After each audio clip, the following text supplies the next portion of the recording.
I thought the only sound in my car was my heart breaking until I heard the bark. The dirt was still damp on my hands, the loss raw.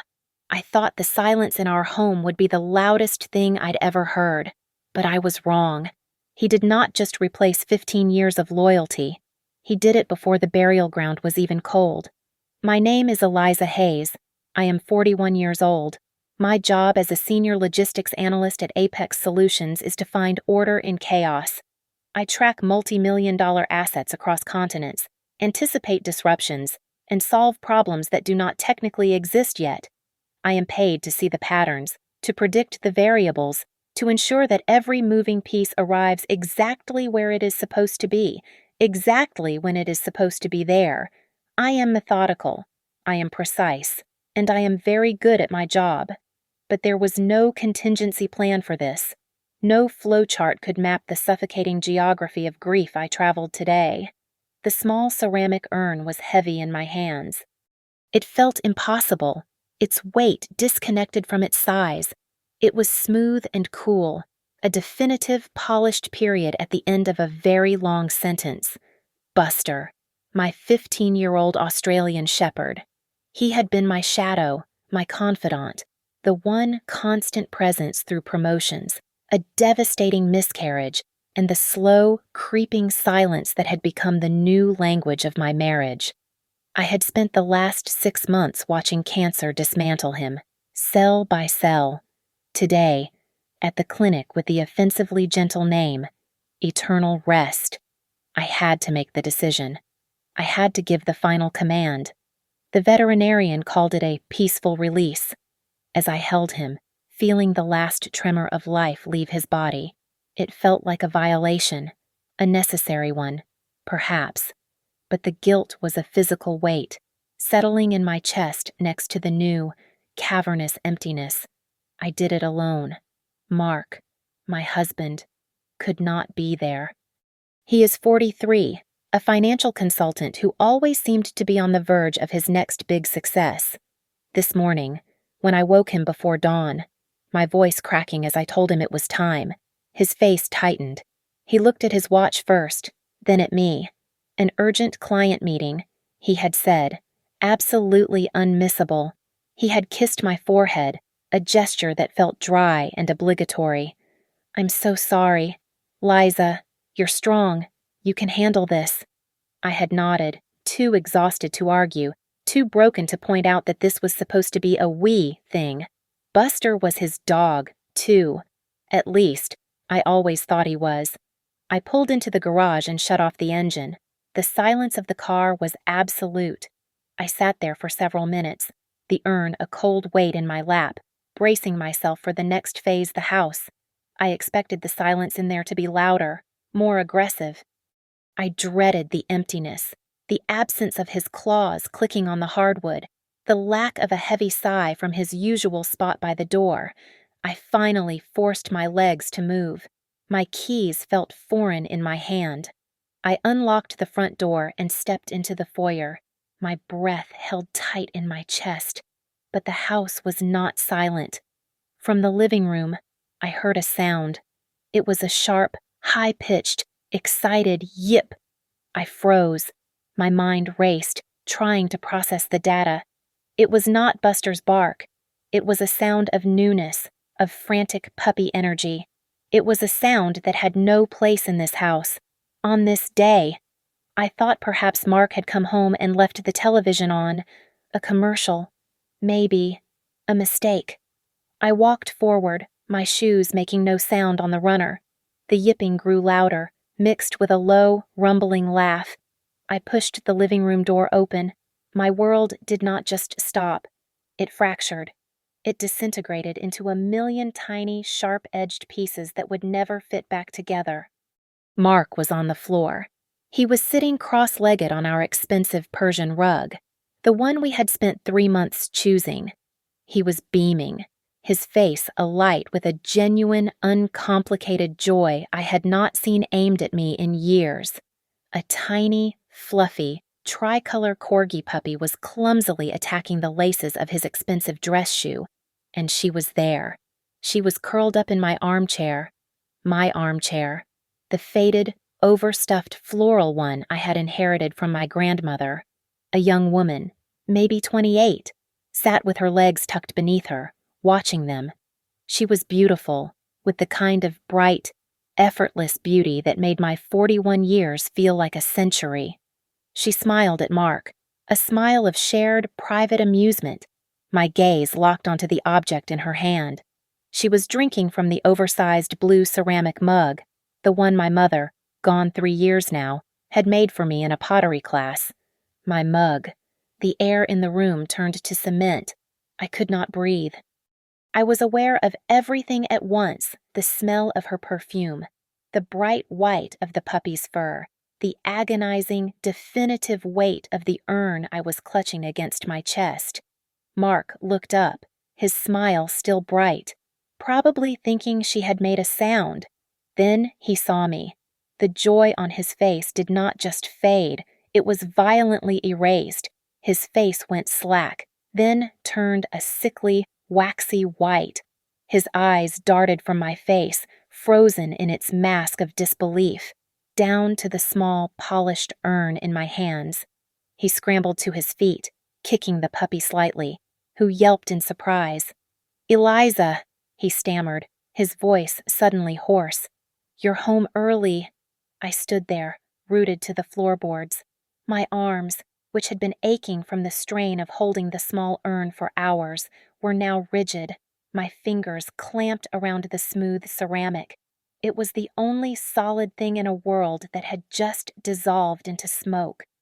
The silence was deafening, a thick, pressurized void where Mark's stammered words hung and vibrated. "You're home early."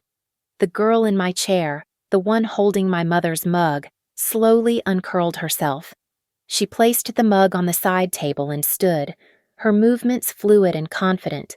She was young, 28 at most, and she looked at me not with fear or shame, but with a flicker of annoyance, as if I were a delivery person who had rung the bell at an inconvenient time. Her eyes scanned me, taking in my tear-stained face, my rumpled work clothes from the day before, and finally, the urn.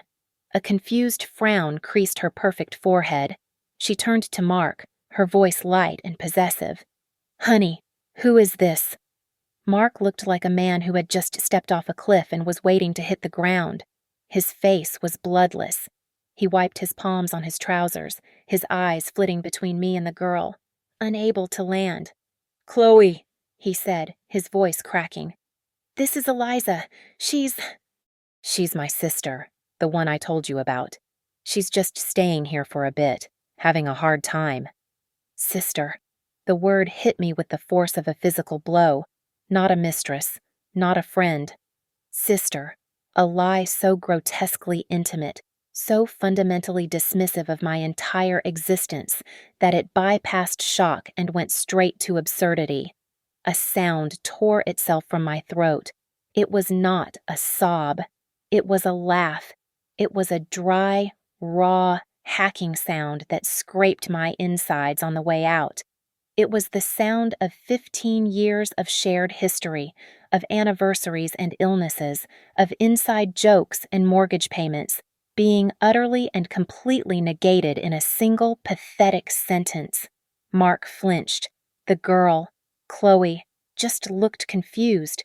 The laugh seemed to break the spell. My feet unstuck themselves from the floor. I walked, one heavy step at a time, toward the fireplace. The puppy, the little corgi, scrambled out of my way with a frightened yip. I ignored it. I ignored them both. I reached the mantel, my eyes fixed on the silver-framed photograph from our wedding day. 2 smiling, naive strangers stared back at me, very carefully. My hands shaking so violently I was afraid I would drop it. I placed Buster's urn on the polished wood. I set him right next to our smiling faces. A new addition to the family archives. The end of one life, the beginning of this. I turned around. The room felt superheated, the air too thick to breathe. My voice, when it finally came, was unrecognizable. It was flat, cold, and devoid of all the grief that had been consuming me. It was the voice of the logistics analyst, the problem solver, the one who sees the pattern. Sister, I repeated. The word tasted like ash. That's strange. All this time, I thought I was his wife. Chloe's head snapped toward Mark. The confusion on her face vanished, replaced by a dark, sudden storm of outrage. Her jaw dropped. Wife, you told me you were divorced. You told me she was a crazy sister who was obsessed with you. You lying bastard! She shrieked, her voice pitching high and ugly. Mark raised his hands, a placating gesture that was so weak, so utterly useless. It was insulting. Ladies, calm down. Both of you. Just calm down. We can talk about this. Eliza, it's not what it looks like. Not what it looks like, I said, my voice still dangerously quiet. It looks like you're in our house, with another woman, playing with a new puppy, while I am holding the ashes of the dog you said you were too busy to say goodbye to. What part of that am I misinterpreting? Mark. Chloe's face twisted. She seemed less upset about the wife and more about the lie. She lunged forward and snatched the corgi puppy from the floor, clutching it to her chest like a shield. The puppy wriggled, sensing the tension. This is Barnaby, she spat, her eyes flashing at Mark. We just got him. You said this was our fresh start. You said we were going to start a new family, here, in our new home. A fresh start. Barnaby. The pieces clicked into place, each one a nail in the coffin of the life I thought I had. The unmissable client meeting was not a meeting. It was an appointment to pick up a replacement. He had not just forgotten our grief, he had actively scheduled over it. He had used the sacred, terrible day I was putting our loyal companion of 15 years to sleep as the celebratory, move-in day for his new life. The planning, the cold-blooded, logistical precision of it was staggering. He had not just betrayed me, he had erased me. I looked away from Mark, away from the weeping girl clutching the dog, and focused on the shards of my mother's mug on the floor. The blue ceramic was scattered across the Persian rug like debris from a plane crash. Get out, I said. My voice was still flat, but now it had an edge of command. Chloe, her face blotchy with tears and mascara, looked at me. What? You heard me. Take your Barnaby and get out of my house. She looked at Mark, expecting him to defend her. He just stood there, mute and gray-faced. Her expression hardened with a new wave of humiliation. She turned back to me, her eyes narrowing. Fine, you can have him. You two deserve each other. She stomped toward the side table, picked up her designer handbag, and then, with a final spiteful look at me, she deliberately swept her arm across the table. My mother's mug, or what was left of it, clattered and skittered across the wood. She then turned and stormed out of the living room. The front door slammed shut so hard that the wedding photo on the mantel rattled, and Buster's urn vibrated almost imperceptibly beside it. Now, we were alone. The silence that descended was worse than the shouting. It was thick, toxic, and filled with the ghosts of 15 years. Mark finally seemed to find his voice, or at least, a pathetic imitation of it. Eliza, he started, taking a step toward me. I did not move. Please, Liza, you have to understand. I've been so lonely. I stared at the broken mug. You're always working, he continued, his voice gaining a whining, self-pitying tone. You're at Apex Solutions until 8 o'clock every night. When you come home, you're just tired. You're somewhere else. I thought about the double shifts I pulled to pay for the experimental treatments the insurance would not cover. And then it was just Buster, he said, his voice dropping as if he were the one confessing a tragedy. For the last 6 months, everything has been about Buster. It was like I didn't even exist. I needed someone to see me. He needed someone to see him. While I was holding our dying dog, he needed to be seen. The numbness that had held me together was beginning to recede, and in its place, a cold, Clear, Arctic rage was rising. The grief for Buster was still there, a massive black hole, but this new anger was a star going supernova, white-hot and precise. I did not say a word. I did not look at him. I turned and walked out of the living room, past the fragments of ceramic, and down the hall to my home office. I stepped inside, closed the solid oak door, and turned the deadbolt. The click echoed in the silent house. This was my sanctuary, my command center. Everything in here was orderly, logical, and under my control. I sat in my high-back leather chair, the monitor humming quietly in front of me. The fog of grief and shock was burning away, replaced by the familiar cold clarity of my job. Mark had presented me with a logistical problem. He was a variable I had failed to anticipate. Now, I would analyze the data. I did not cry. Crying was inefficient. Instead, I opened a browser. I logged into our joint bank account. My eyes scanned the transaction history. I filtered for large withdrawals. And there it was. 3 days ago. A single payment for $5,000. The recipient, Positively Yours Premium Breeders. $5,000. While I was scheduling Buster's final appointment, Mark was wiring $5,000 for his replacement. My fingers flew across the keyboard. I opened our joint high-yield credit card account, the one we supposedly used for emergencies only. I scanned the monthly statements, going back 6 months. A pattern emerged immediately, a recurring charge, every month, on the 4th, $1,200. The vendor, Downtown Executive Suites. I knew exactly where that was. A new, gleaming glass tower of service apartments I had always assumed were for traveling consultants. The lies were piling up, forming a structure. But I knew there was more. My analyst brain knew that this was just the surface layer. The real damage, the structural weakness, would be in the foundations, our retirement. I logged into our joint brokerage account. Or rather, I tried to. Invalid password. He had locked me out. A small, bitter smile touched my lips. Amateurs. He had forgotten I was the one who set up the linked accounts, the one who managed the primary household firewall. I initiated a password reset through the primary email account, my email account. Within 2 minutes, I was in. My breath caught. The balance was nearly half of what it should have been. I opened the transaction ledger. For the past 8 months.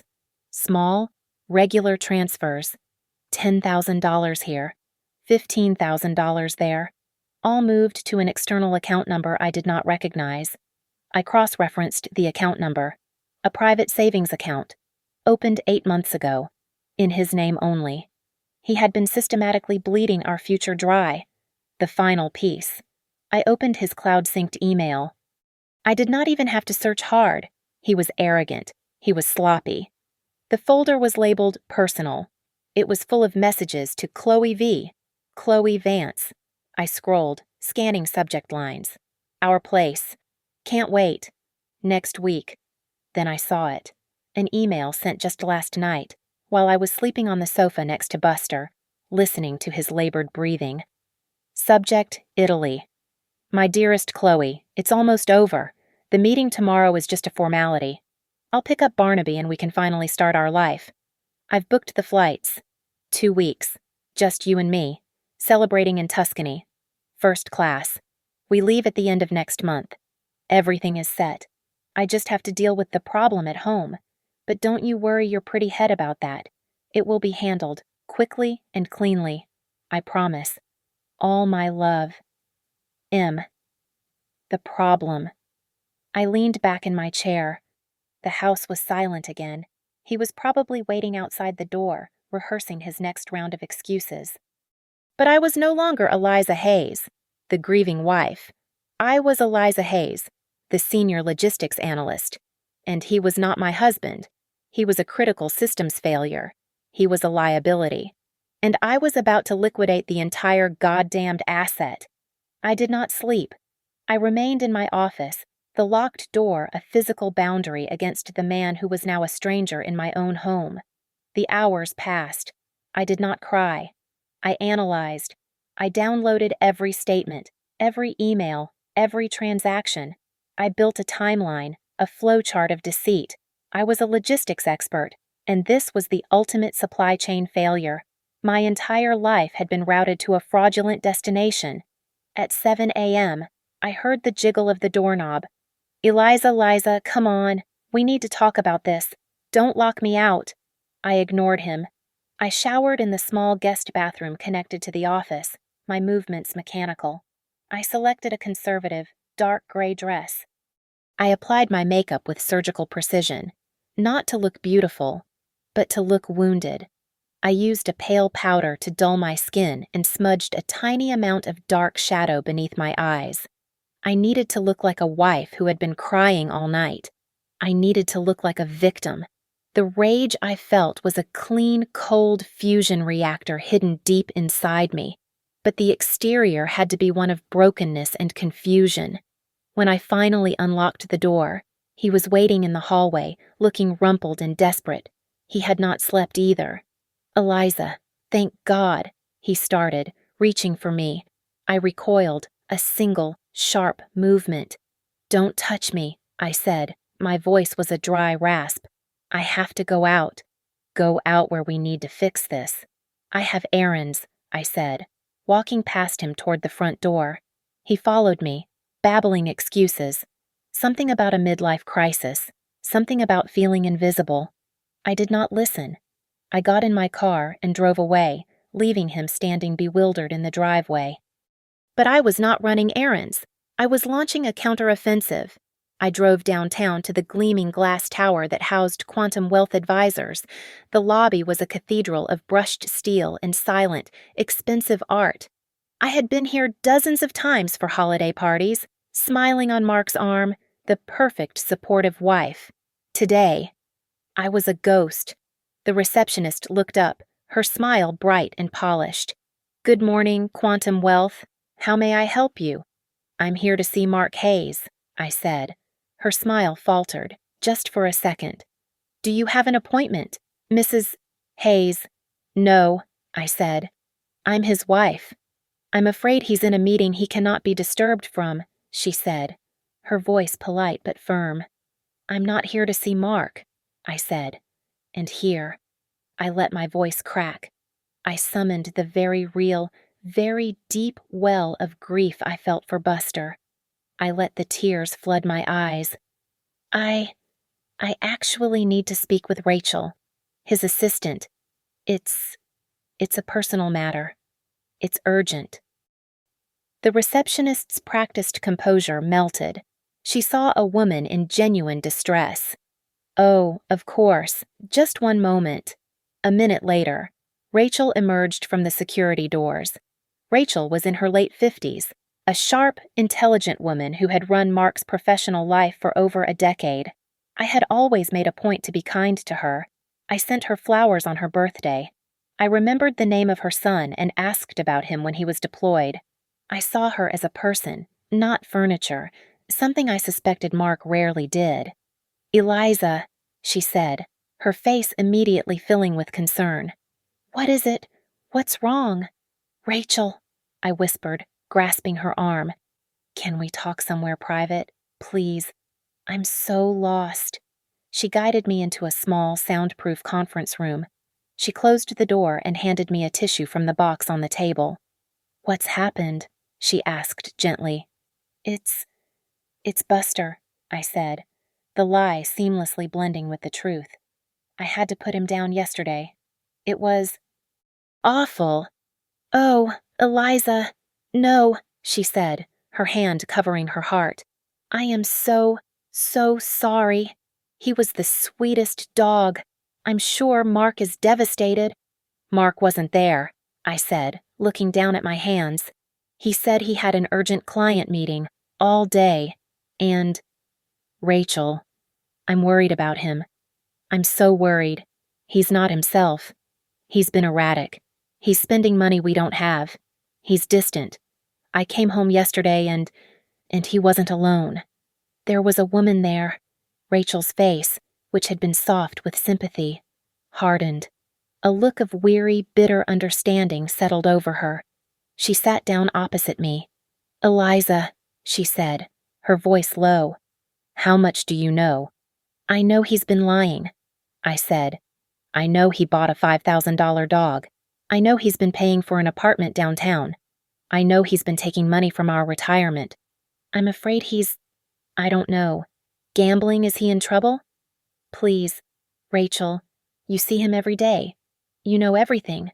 I need to know what's happening to my life."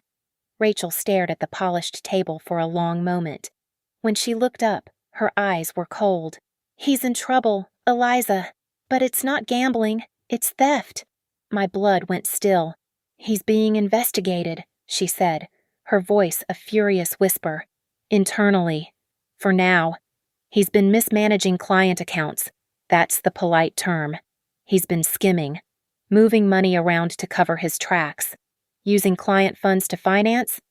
Well, to finance her." The room tilted. This was bigger than an affair. This was criminal.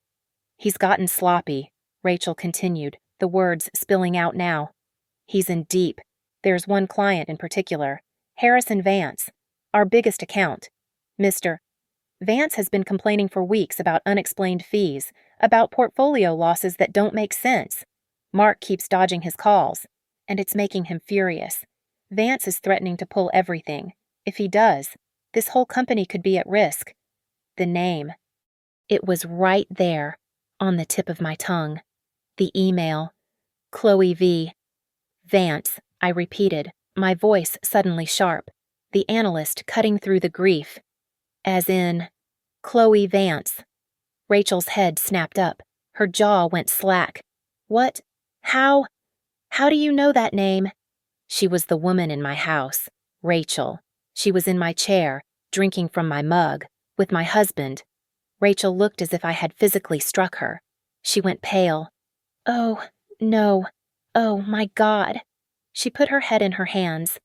"Eliza, Chloe Vance is Harrison Vance's daughter, his only daughter, the heir to the entire fortune."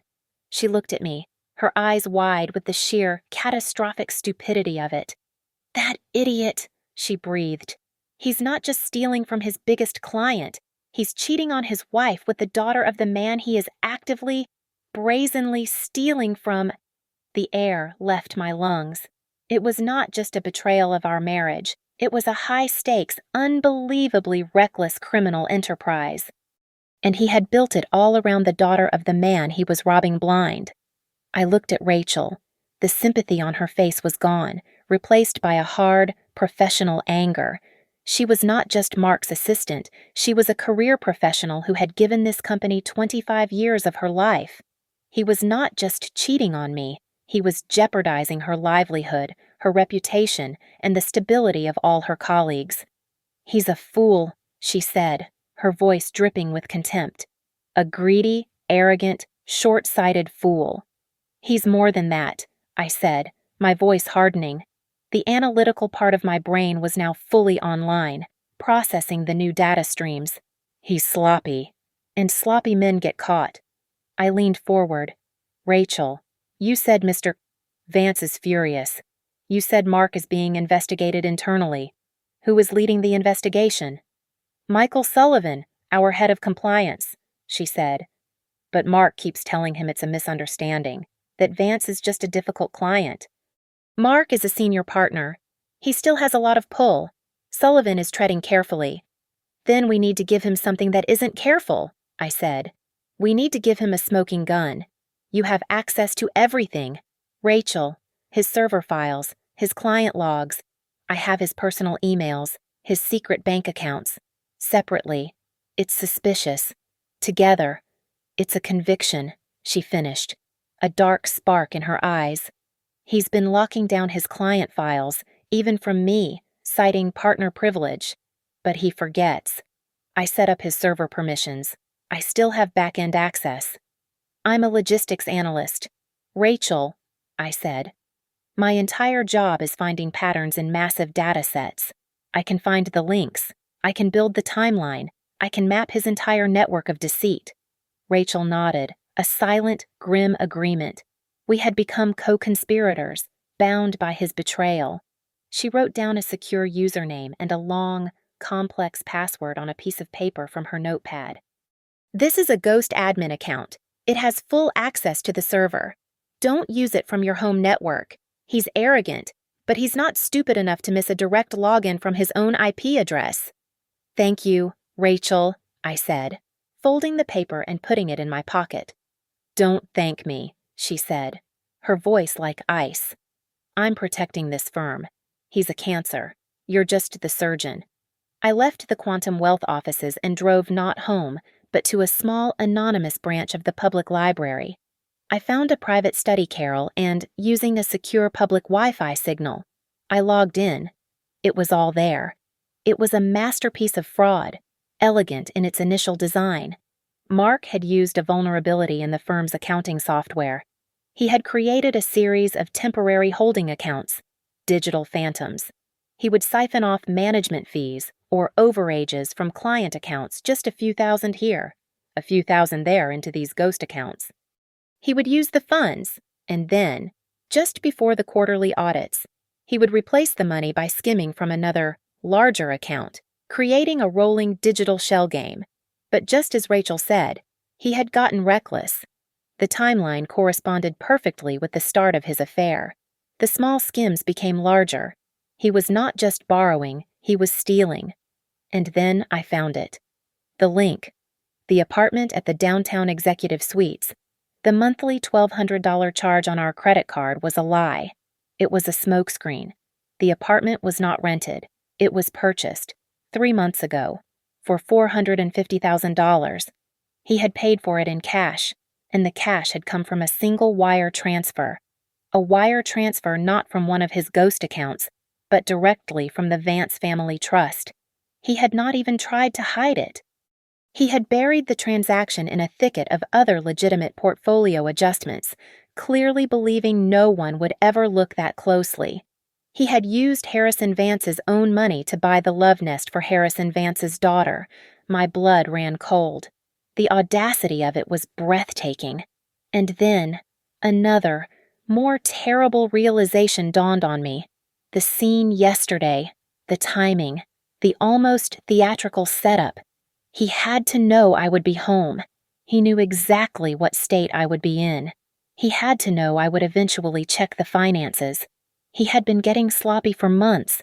He wanted me to find out. My hands trembled. This was not just arrogance. It was a plan. He wanted me to catch him in the affair. He wanted me to be the hysterical, grieving, wronged wife. He wanted me to file for divorce, enraged and emotional.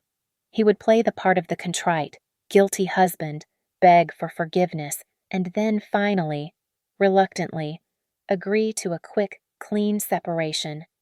He was counting on me being so blinded by the personal betrayal, by the dog, by her, that I would just want to take my half of what was left and run.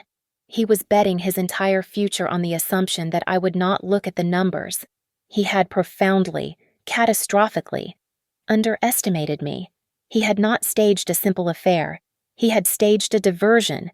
He was a logistics man, too, in his own twisted way. He was trying to reroute my attention, sending the entire shipment of my fury to the wrong destination while he emptied the warehouse. My phone vibrated, making me jump. It was Rachel. I answered. "Eliza, are you somewhere safe?" "Yes," I said. "I'm in. And you were right. It's worse than we thought." "It's about to get worse," she said, her voice tight. "I know why he's been so cocky. He thinks he's about to solve all his problems. Next week is the annual investor seminar. It's the biggest event of our year. The keynote speaker just backed out." I waited, a cold knot forming in my stomach. "Mark," she said, "has just volunteered to take his place. He's giving the keynote address.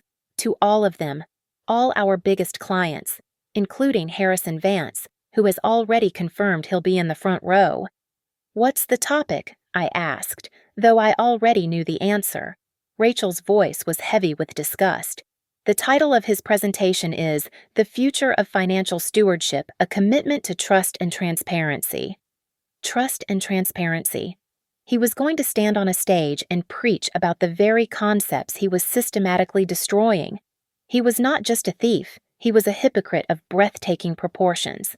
This seminar was not a risk for him. In his mind, it was his coronation. He would stand in front of his biggest clients, including the one he was robbing, and present himself as the future. He believed he was invincible. I logged out, my mind a cold, clear machine. My grief for Buster had receded, replaced by a glacial focus. Mark had a plan. I was about to develop a better one. His plan was based on arrogance and emotion. Mine would be based on logistics and data. His first mistake was underestimating me. His second was overestimating her. I went back to the personal email folder. Chloe Vance. I found the confirmation emails for the apartment utilities, all forwarded from her. They listed her personal cell phone number. I did not go home. I went to a generic coffee shop, a sterile, neutral ground miles from both my home and his office. I sat in a booth in the back and sent her a text message from a disposable number I had just created.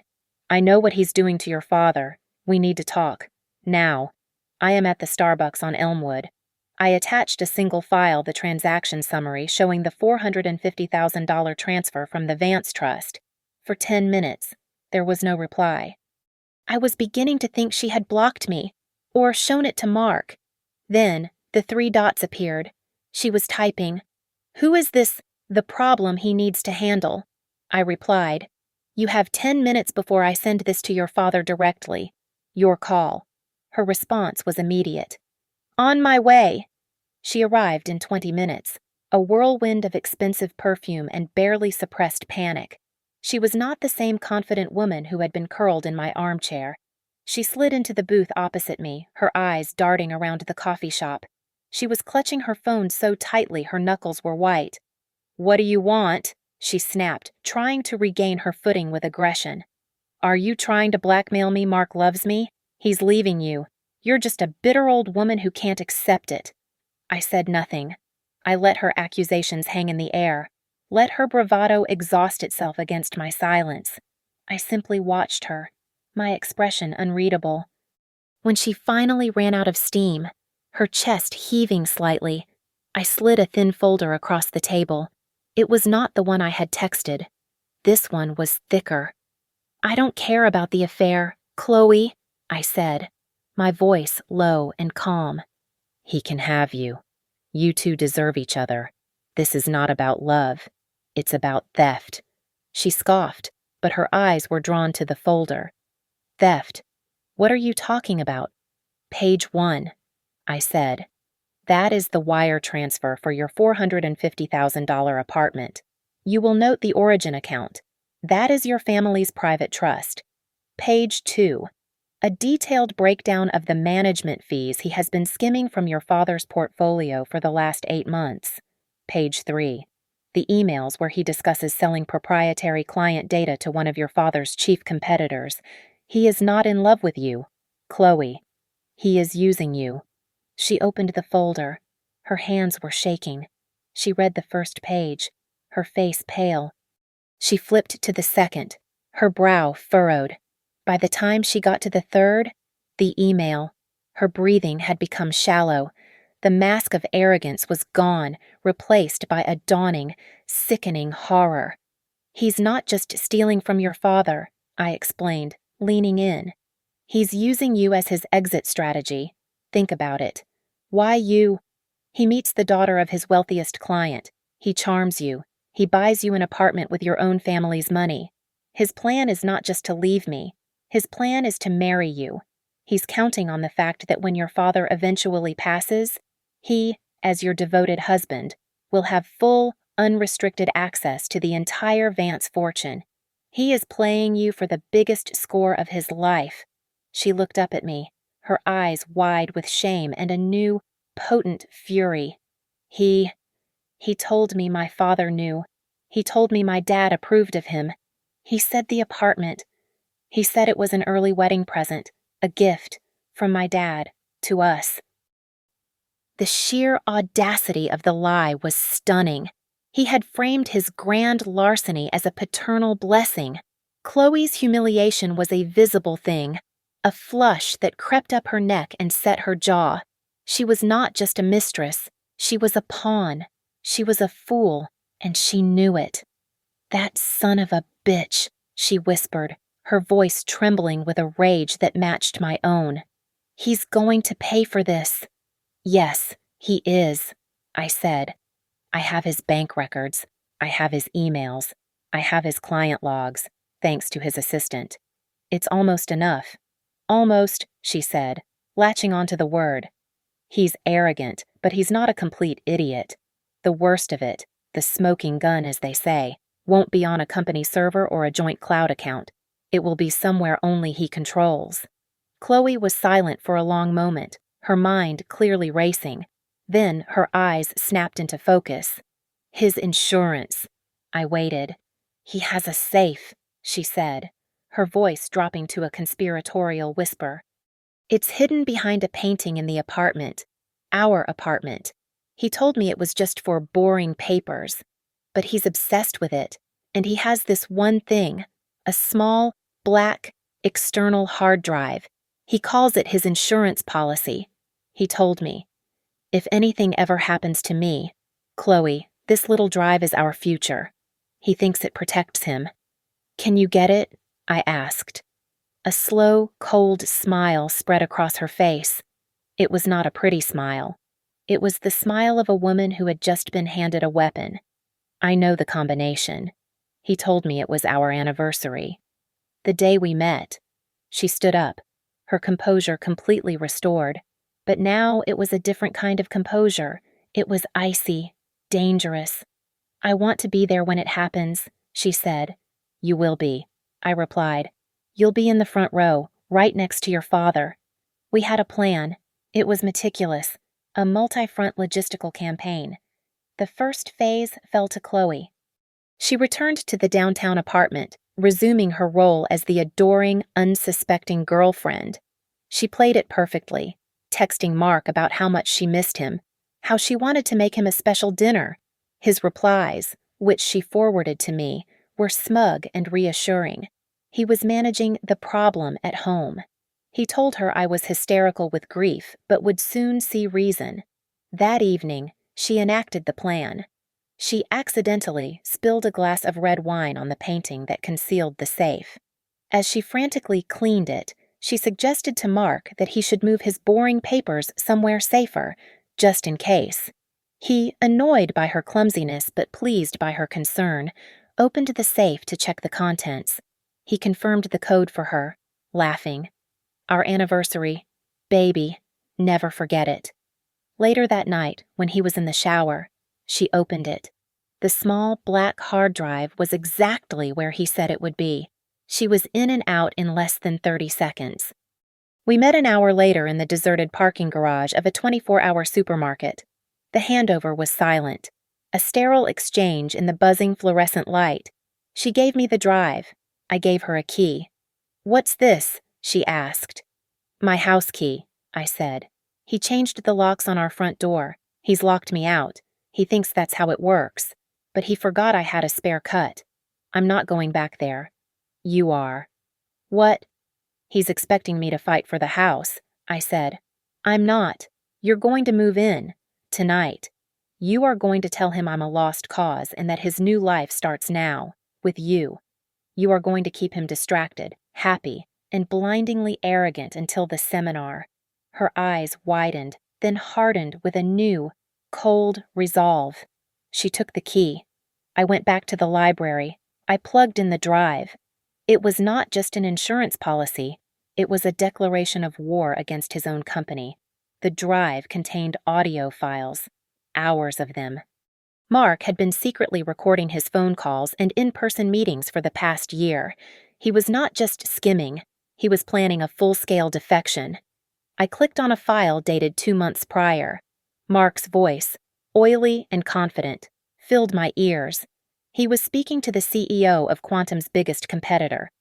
"The entire Vance portfolio," Mark was saying. "It's not just about the old man. It's about the daughter. I've got her. Once I'm in the family, I can leverage the entire asset base, but I'll bring more than that. Give me 6 months after I'm in, and I'll deliver the top 50 client accounts from Quantum. I'm talking their entire high net worth division. I'll gut the firm for you." He was not just a thief, he was a traitor. He was planning to burn his partners, his colleagues, and Rachel, all to the ground for a payout. This was no longer just about my marriage or my money. This was systematic, corporate sabotage. My next move had to be perfect. I could not go to the police. Mark would bury the evidence, paint me as a vindictive wife. I had to go to the only person who had more to lose than I did. I used the information from the drive to find the direct private line to Harrison Vance's office. His executive assistant was a wall of polite, impenetrable steel. "Mr. Vance is not available." "My name is Eliza Hayes," I said, my voice cold and precise. "Please inform Mr. Vance that I am in possession of a hard drive containing audio files of Mark Hayes negotiating the sale of Quantum Wealth's client list, including the Vance account, to a competitor. I also have the wire transfer receipts showing Mark purchased an apartment for Chloe using $450,000 stolen directly from the Vance Family Trust. He can either speak to me now, or he can read about it in the Wall Street Journal." I was on hold for less than 15 seconds. "You have 1 minute?" A voice like gravel rumbled through the phone. I repeated my statement, adding one detail. "Your daughter is a victim in this, Mr. Vance. He used her as a cover to gain access to your accounts, and he used her as a diversion to distract me from his financial crimes. I have the proof, all of it." "My office, 1 hour," he said. The line went dead. The meeting was not a meeting. It was a tribunal. Harrison Vance sat at the head of a 30-foot granite table in a boardroom that overlooked the city. He was an imposing man, radiating an aura of absolute power and zero patience. He did not offer me water. He did not ask me to sit. "Begin," he said. I was no longer a grieving wife. I was a logistics analyst presenting a catastrophic systems failure. I laid it all out. The personal betrayal, staged to mask the financial, the systematic skimming from his accounts, the purchase of the apartment using his own money, and finally, the audio recordings of the planned corporate espionage. I played the clip. As Mark's voice filled the silent, cavernous room, Harrison Vance's expression did not change. He did not flinch. He did not look angry. He simply looked at the speakerphone on the table, listening with a terrifying stillness. The only sign of his fury was the slow, steady tapping of his index finger on the granite. When the clip finished, I stopped the recording. Vance was silent for a long time. "He thinks," Vance finally said, his voice quiet, "that he can steal my money, that he can use my daughter, that he can burn a company I hold a 30% stake in, and that he can do it all while standing in my shadow." He stood and walked to the massive window. "Most men would call the authorities," he mused, staring down at the city. "The SEC, the police, it's messy, it's public, and it would give him the satisfaction of a fight." He turned around, his eyes locking on mine. They were flat, cold, and utterly ruthless. "He wants to give a presentation next week." "Yes," I said. "On trust and transparency." A small, brutal smile touched Vance's lips. "Good. He wants a stage. He wants an audience. We'll give him one." He returned to his seat. He looked at me, not as a victim, but as an asset. "There will be no police. Mrs. Hayes. Not yet. We are not going to have him arrested. We are going to have him judged. We will turn his little seminar into a public execution." The key I had given Chloe was a diversion. The true battle was not for the house. It was for the narrative. My final move required me to step back into the role he had cast for me, the broken, grieving, and pliable wife. I called him. He picked up on the first ring, his voice a performance of anxiety. "Eliza, are you okay? Where are you?" I'm at a hotel." I lied, my voice hollow. "I just needed to think." "Eliza, please come home," he begged. We can fix this. I swear to you. It was a mistake. A stupid, meaningless crisis. I'll end it. I'll do anything. I let the silence hang. A tactical pause. I don't know. Mark, I whispered. I don't know who you are anymore. I'm the same man you married, he pleaded, the desperation in his voice so thick it was almost convincing. I was an idiot, a complete fool. I was lonely. Liza, you were so distant. I missed you. I closed my eyes, not in pain, but in calculation. I had to give him the bait.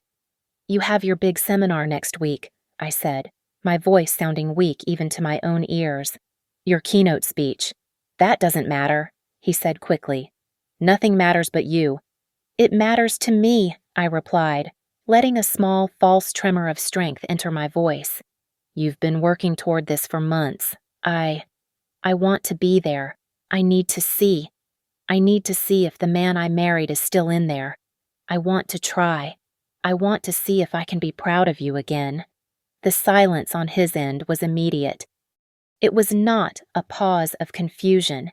It was the silence of a predator hearing the snap of a trap and believing it has just secured its meal. Eliza, he finally breathed, his relief a tangible, disgusting thing. Yes, of course. You won't regret this, I promise. This will be the start, the new start. You'll see. This speech is going to change everything for us. He believed he had won. He believed my attachment to our shared history, my fear of loneliness, and the shock of Buster's death had rendered me docile. He thought he had successfully managed the problem.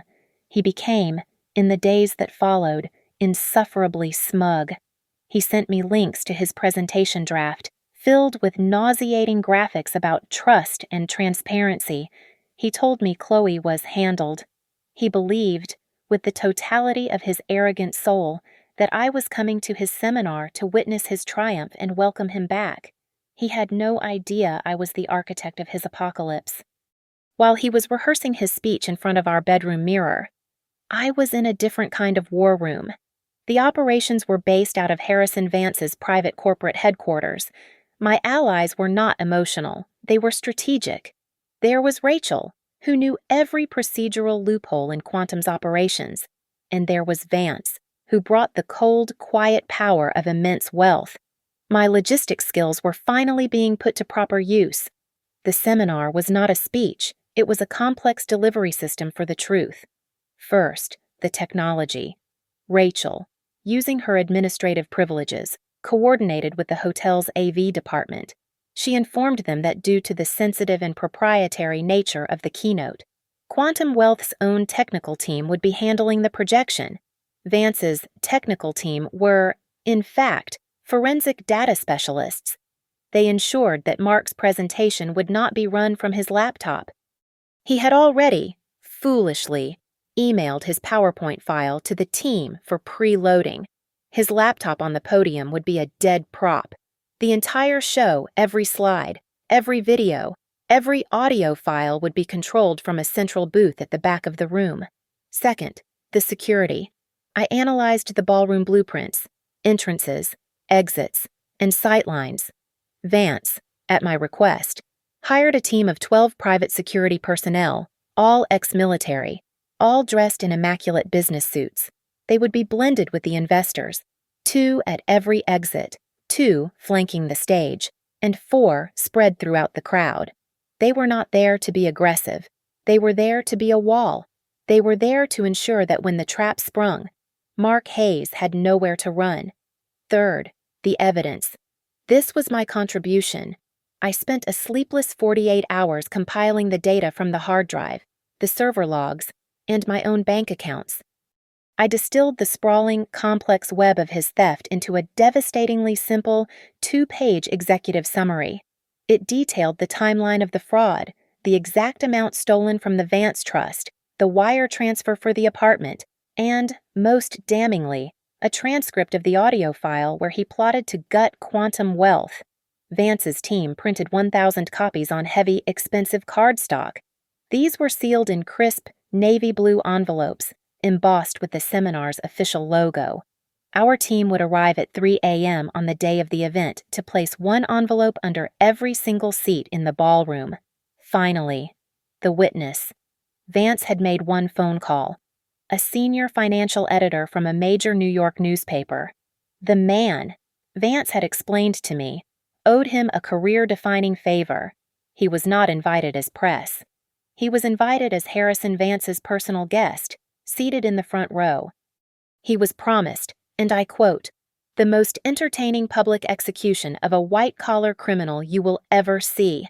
Everything was in position. The payload was loaded. The perimeter was secure. The audience was confirmed. Mark was walking into a kill box he had built himself, and I was the analyst holding the manifest, checking off every last item before the final, catastrophic delivery. The day arrived. The ballroom at the Grand Hyatt was a sea of dark suits and expensive perfume. Every major investor, every client whose net worth was a number I could barely comprehend, was there.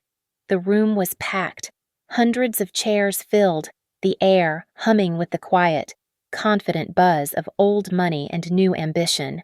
I took my seat. Front row, center. To my right sat Harrison Vance, his face a mask of granite, utterly impassive.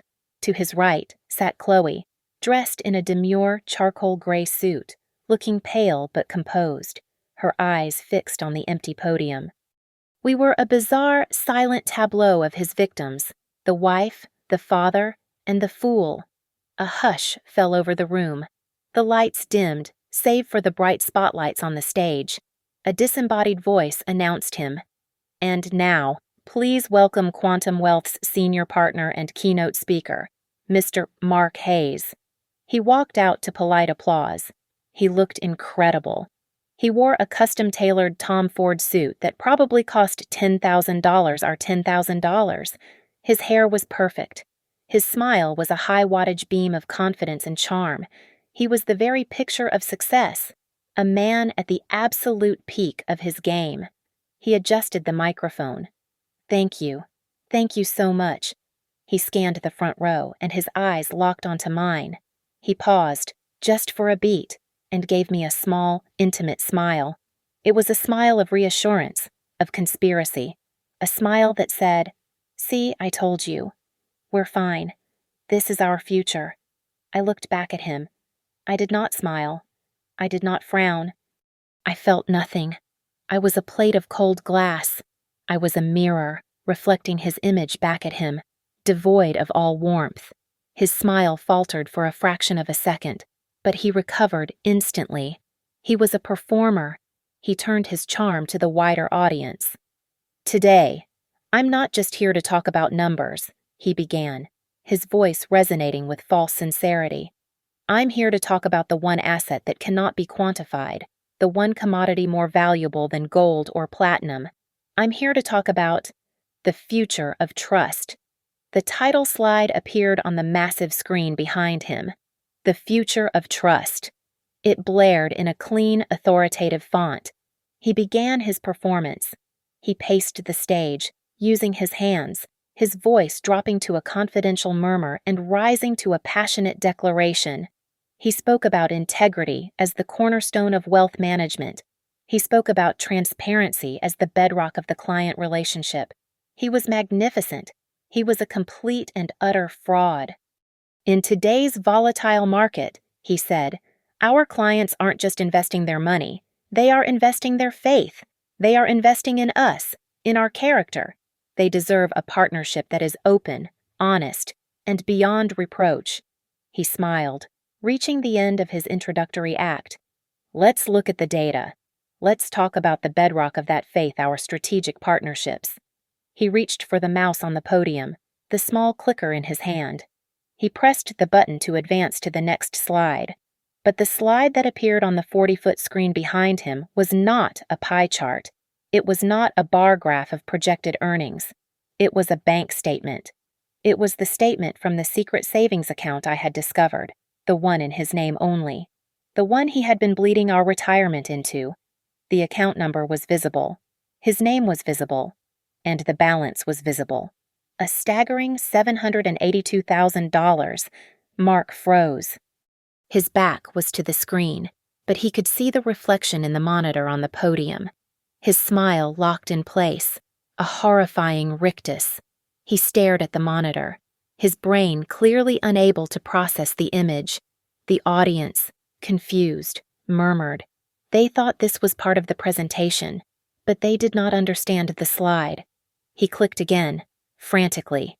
His hand was shaking. The slide changed, but it was not his next slide. This new slide was a split screen. On the left was the balance sheet from the Vance Family Trust. On the right was the transaction history from his secret account. And in the middle, a series of thick, bright red arrows, like something from a deranged football playbook, illustrated the flow. They pointed from the Vance Trust, showing the withdrawal of $450,000. They pointed directly to his account, showing the deposit of $450,000. A collective gasp went up from the section of the audience that understood what they were seeing.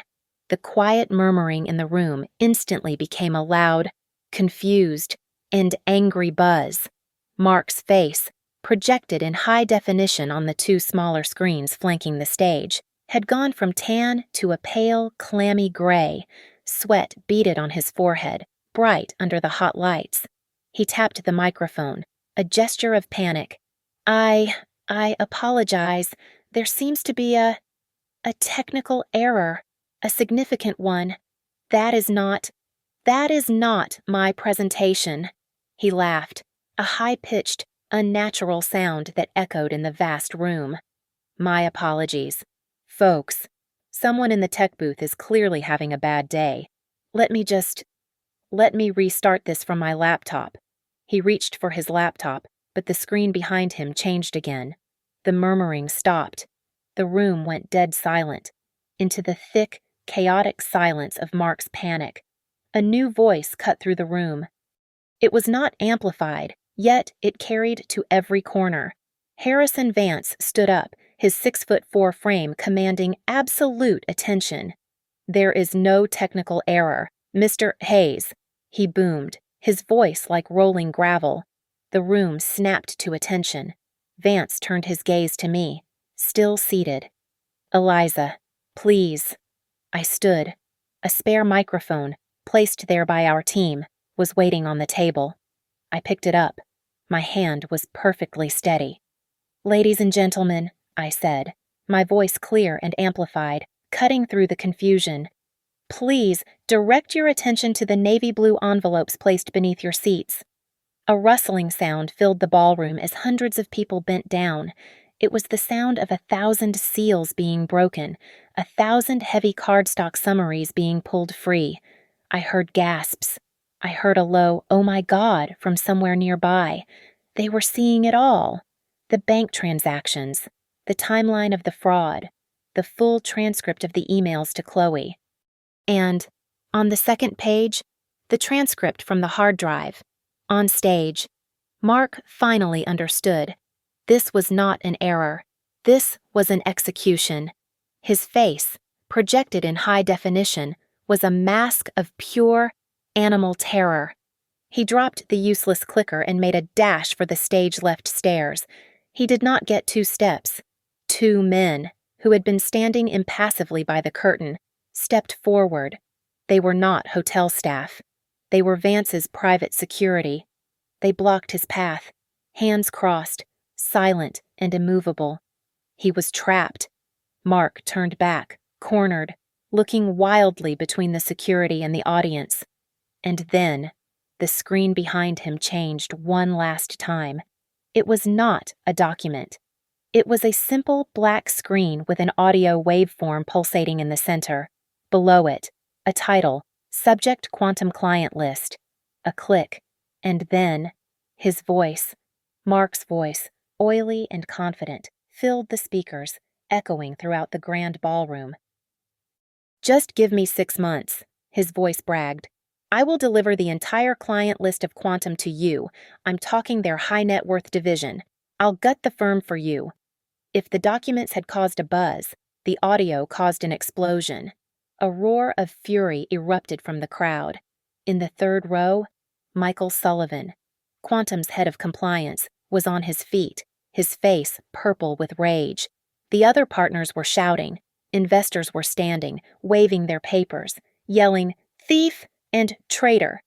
The journalist from New York, seated next to Vance, was not even trying to be subtle. He was typing frantically into his laptop, a look of pure predatory glee on his face. Mark scanned the chaos, his empire collapsing in real time. He saw the security blocking his exit. He saw his partners screaming for his blood. He saw Harrison Vance watching him, his expression one of bored satisfaction.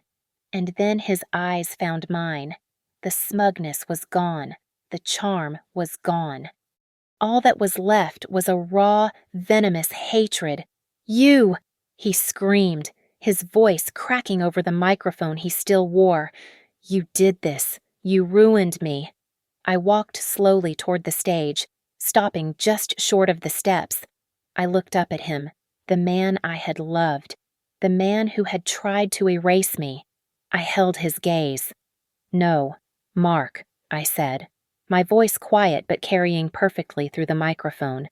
"You ruined yourself. You just made one critical logistical error. You buried the wrong person. It should have been your career, not my dog." I reached into my purse and pulled out the silver-framed wedding photo from our mantel, the one I had placed Buster's urn next to. I walked up the 2 small steps onto the stage, past the frozen security guards. I stopped in the center, in front of the useless podium. I looked at the picture of the 2 smiling strangers one last time.